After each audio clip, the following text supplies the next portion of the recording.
So after doing the derivation on the charging and discharging of capacitors, we will solve one problem.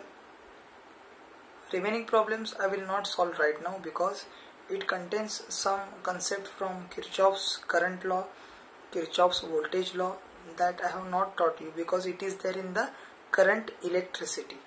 So once we will complete the current electricity, after that in that revision I will take this revision also. But one problem I will take which does not contain that KVL KCL. So directly it is there. So this is the problem. Please write down in your notebook. Capacitor is connected to a 12-volt battery through a resistance of 10 ohm. It is found that the potential difference across the capacitor rises to 4.0 volt in 1 microsecond. Find the capacitance of the capacitor. Answer दिया है 0.25 microfarad. Capacitor उसको कितने volt battery से connect किया है? 12 volt. तो उसको पहले से लिखने V नॉट लिखने का मैक्सिमम वैल्यू जितना इतना हो सकता है उतना मैं बताते जाता हूँ. रेजिस्टेंस कितना R दिया है 10 ohm. Potential difference across the capacitor rises to, मतलब ये वैल्यू V का आएगा, ये आएगा V, ये T आएगा. तो पहला अपना इक्वेशन क्या है? Q is equal to Q naught 1 minus T 1 minus e to the power minus T upon 2. तो अपना पोटेंशियल कितना बन जाएगा? V is equal to V naught 1 minus e to the power minus T upon 2 because V is proportional to Q. Now V कैसे आएगा? Q upon C. और V नॉट कैसे आएगा? Of course Q naught upon C. तो अभी जब time t is equal to 1 microsecond दिया है, when the time t is 1 microsecond, V कितना दिया है? 4 वोल्ट. और V नॉट कितना दिया है? 12. और V नॉट का वैल्यू कितना आता है? Q naught upon C. और उसको क्या बोलते हैं? मैक्सिमम. और उसको हम बोलते हैं स्टेडी स्टेट वैल्यू. ये मैक्सिमम आप ध्यान में रखो. तो हम ये इक्वेशन में डालते हैं. अभी V नॉट मालूम है, 12 मालूम है, V तो मालूम है 4. सो 4 is equal to 12 into 1 minus e to the power minus t upon RC. 4 by 12 will be 1/3. 1 minus e to the power minus t. t तो कितना है अपना? 1 माइक्रोसेकंड है ना. वो अभी लिखने का नहीं है. Minus T upon RC. तो ये इधर लिया, ये उधर लिया. तो ऑफ कोर्स क्या आएगा? e to the power minus T upon RC. इसको इधर लिया मैंने. और 1 माइनस 1/3 2/3 आएगा. तो e to the power x और log में ln में वो आपको रिलेशन मालूम है. तो अब इसको ln में कन्वर्ट किया. तो अगर e to the power minus T upon RC 2/3 है तो t by RC will be of course, ये माइनस है ना, इसलिए इसका उल्टा करने का 3/2 करने का और उसका log निकालने का. So t by RC will be ln 3/2. फिर से बता देता हूँ. e to the power minus T by RC is 2/3. अगर ये प्लस होता तो डायरेक्टली ln 2/3 आता, लेकिन ये अगर माइनस है e to the power minus T by RC, इसीलिए आता है ln 3/2 और इसका वैल्यू आता है 0.405. ओके, ये निकाला है वैल्यू. अगर t बाय RC इतना आता है very sorry, t by RC इतना आता है तो अपना RC कितना आएगा? ऑफ कोर्स RC इधर चलेंगे t बाय 0.405. t को 1 डालो, अभी डालो t को 1, तो you will get RC is equal to 2.469. तो C कितना बन जाएगा? 2.469 अपॉन R. 2.469 अपॉन R कितना है अपना? 10 है. तो ये बन गया 0.2469 और अपना आंसर कितना था? 0.20. तो इसको अप्रोक्सीमेट किया तो कितना आता है? 0.2. ये 69 मतलब ये 4 का 5 हो जाएगा 0.25 microfarad. So that was all about the problem. Now whatever I told, the same remaining problems, okay, will be practiced when you learn Kirchhoff's. Okay.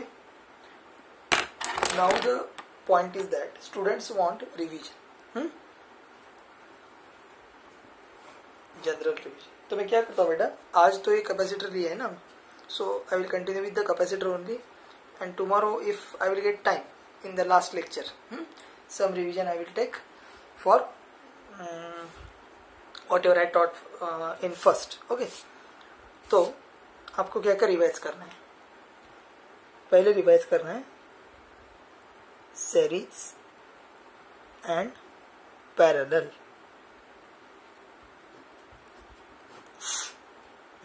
Capacitor series में तो क्या कांस्टेंट रहता है और पैरेलल में तो क्या कांस्टेंट रहता है? सीरीज में क्या? Q कांस्टेंट, पैरेलल में V कांस्टेंट. सीरीज में Q कांस्टेंट है तो V कितना आएगा? V1 plus V2 plus and so on. यहाँ पे V कांस्टेंट है, Q कितना आएगा? Q1 plus Q2 plus and so on. तो इसी का आपको ख्याल करना है, उसी के लिए मैं अभी आपका प्रैक्टिस लेने वाला हूँ. ऐसे ही मैं प्रॉब्लम लिख के नहीं दिया, ऐसे ही मेरे मन से मैं प्रॉब्लम तैयार करने वाला हूँ. प्रॉब्लम यहाँ पे क्या क्या है मैंने बेटा? 1 माइक्रोफेरेड, 1 माइक्रोफेरेड और ये 2 माइक्रोफेरेड. अभी तो मैं इनका इक्विवेलेंट कैपेसिटेंस वगैरह निकालने के लिए नहीं बोलूंगा आपको. हाँ बेटा, 12 वोल्ट. तो आपको बताना है व्हाट इज द चार्ज. इसको मैं बोलता हूं A, B and C. Calculate number 1 total charge, number 2 charge on A, B and C. तो ये बन गया आपका प्रॉब्लम. इसको कैसे सॉल्व करने का वो देखते हैं. हो गया? ठीक.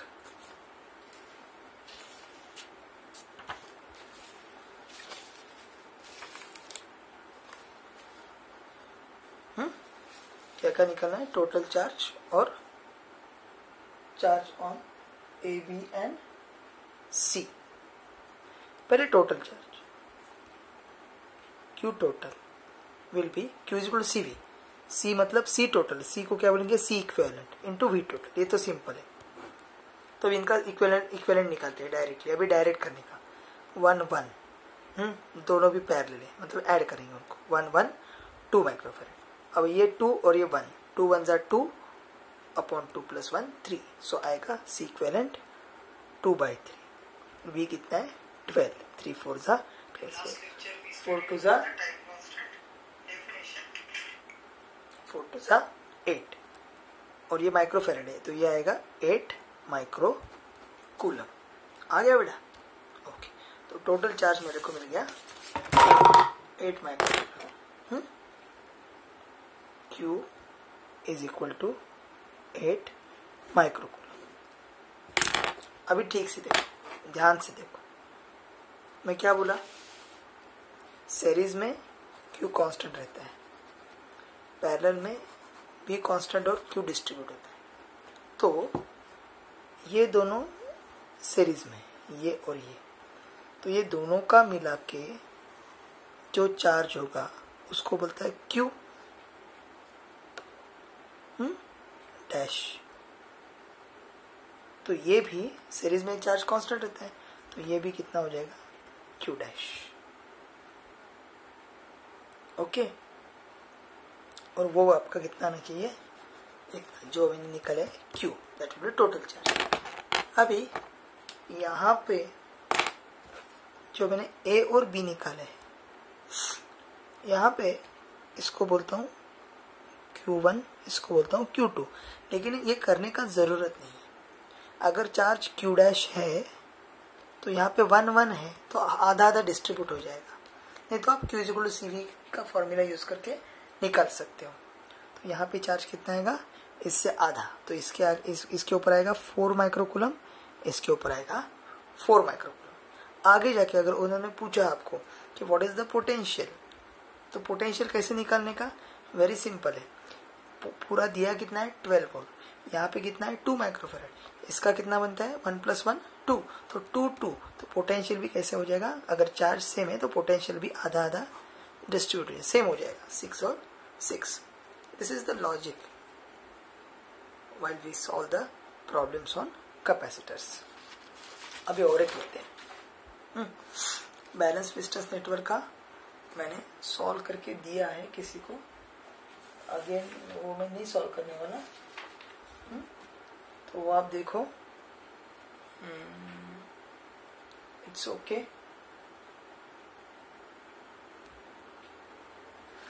ओके, तो अभी प्रपोर्शन का लेते हैं, अगर ऐसे दिया है।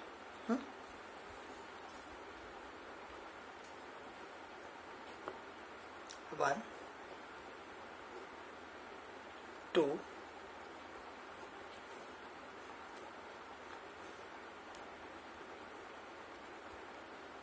3 4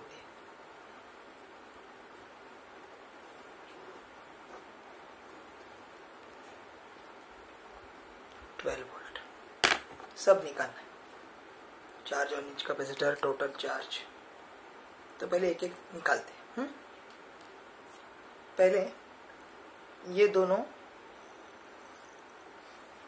सीरीज में, तो जो सीरीज में रहते हैं उनका क्या कांस्टेंट रहता है? Charge constant. तो इसको मैं बोलता हूँ Q, इसको भी बोलता हूँ Q। तो ये टोटल चार्ज कितना हो जाएगा? Q। उसका फॉर्मूला कैसे? C equivalent into V। ये तो निकाल के लेते हैं पहला। Those who have understood this, they may practice for another problems. Okay, no need to see this. But those who are not understood, for them I must show. So those who are not understood, they will see this video. You may skip that video. C equivalent 1 plus 2. This will be 3. 3 plus 4, 7. 3 and 7. 7 3s are 21 upon 7 plus 3, 10. 21 by 10. Microfarad. हाँ, all are microfarad. ये आ गया C equivalent. ये 12 है और ये कितना है? ये 3 है और ये 7 है। तो अब इसको 3:7 में डिस्ट्रीब्यूट करने का, क्योंकि V is directly proportional to Q। तो 3x plus 7x is equal to 12. So 10x is equal to 12, x is equal to 12 by 10, 6 by 5. तो 3x मतलब 3 into 6 by 5, 18 by 5। तो इधर आएगा 18 by 5। 18 by 5 means 5 3s are 15, 5 6 3.6। So here आएगा कितना आएगा? 8.4 आएगा। निकालने का जरूरत नहीं हो, पोटेंशियल मिल गया। अभी सिंपल है, ये Q है, ये Q कैसे बनेगा? ये Q1, ये Q2,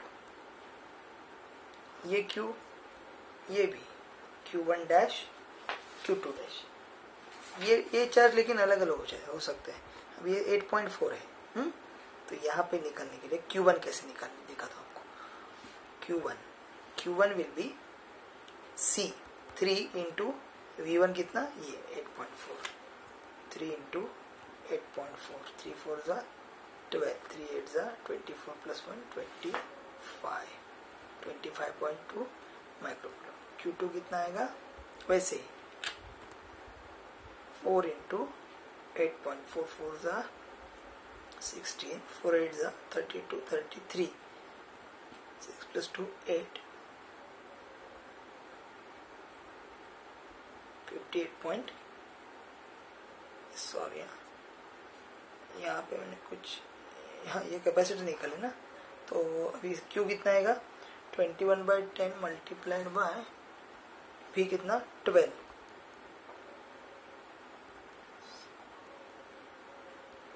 126 by 5 टोटल आते हैं, मतलब 25.2 इतना आना चाहिए। ये अपना ज्यादा आ रहा है, ये चेक करो थोड़ा सा कितना आ रहा है। Let's go for checking that. इसका लेंथ भी बढ़ गया है। ये सॉल्व करके दिखाओ मुझे। I want the answer. मैंने निकाला नहीं है, आप निकालो, मैं आपको बोलते जाऊंगी परफेक्ट है क्या नहीं। Okay, thanks a lot. Bye.